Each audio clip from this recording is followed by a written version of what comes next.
Olá, pessoal! Chegou a hora de revisar o que foi visto no Ultrassonografia Club no mês de julho.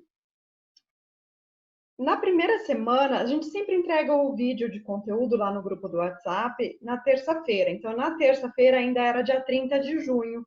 Então, ainda faz parte do resumo de junho que já foi falado aqui nesse vídeo.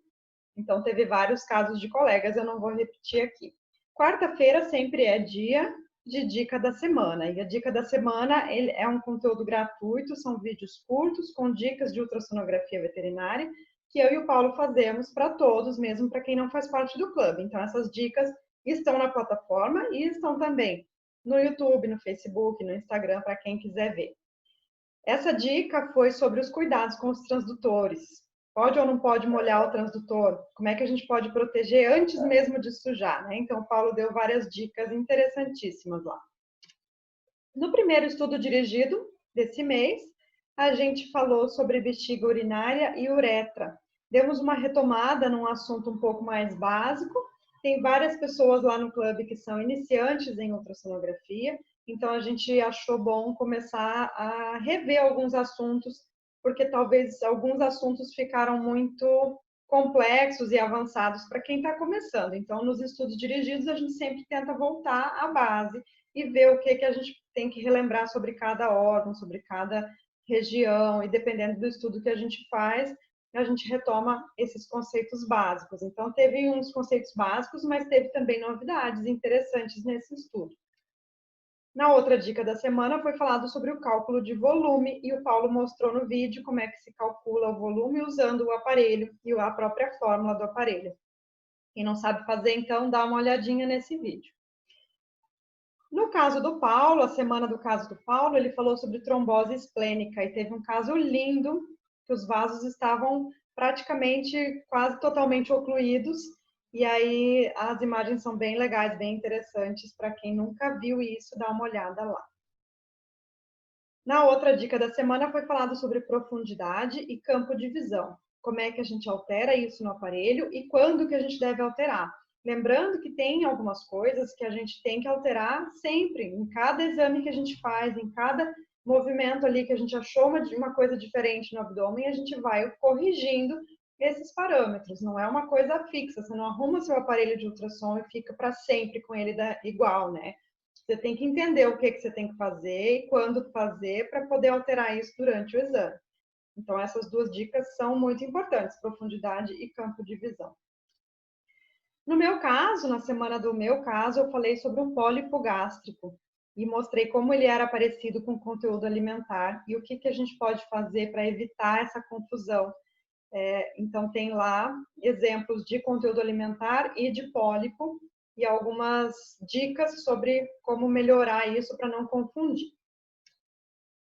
Na minha dica da semana, eu falei sobre movimentos do transdutor e a linguagem que a gente pode utilizar para falar sobre esses micromovimentos. Quais são os movimentos e como é que a gente chama eles para que a gente consiga se comunicar, especialmente quando está ensinando ultrassonografia à distância e explicando que movimento você tem que fazer para achar uma estrutura.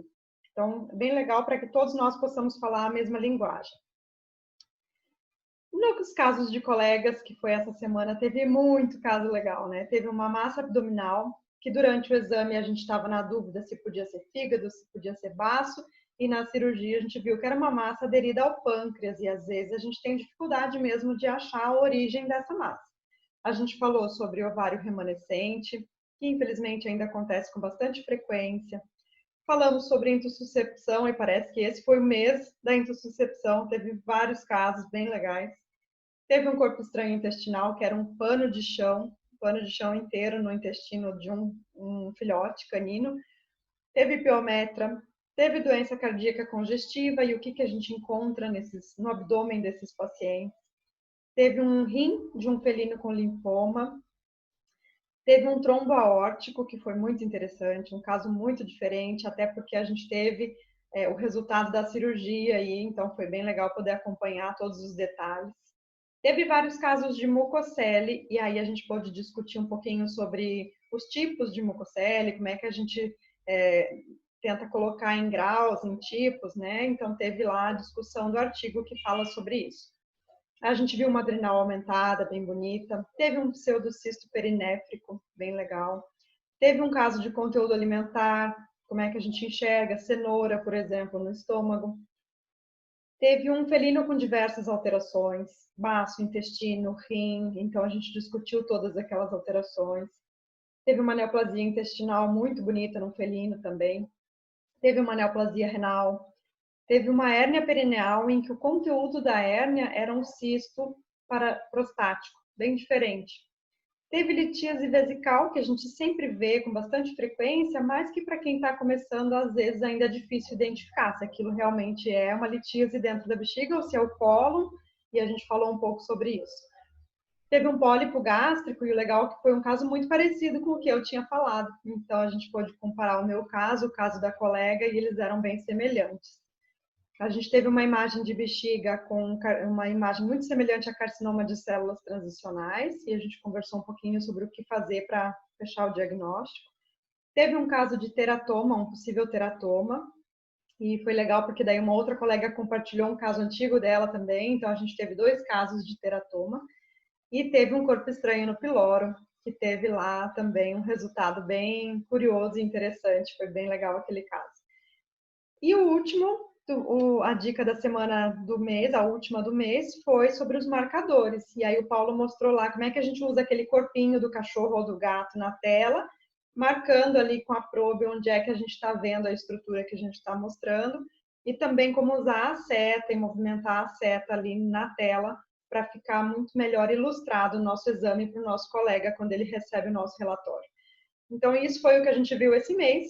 Se você não viu, olha que está tudo lá na plataforma. Quem não faz parte do clube, se quiser assinar, vai ter acesso a tudo isso também. E eu espero que vocês tenham gostado. Não vejo a hora de começar semana que vem os próximos casos. Até mais, gente.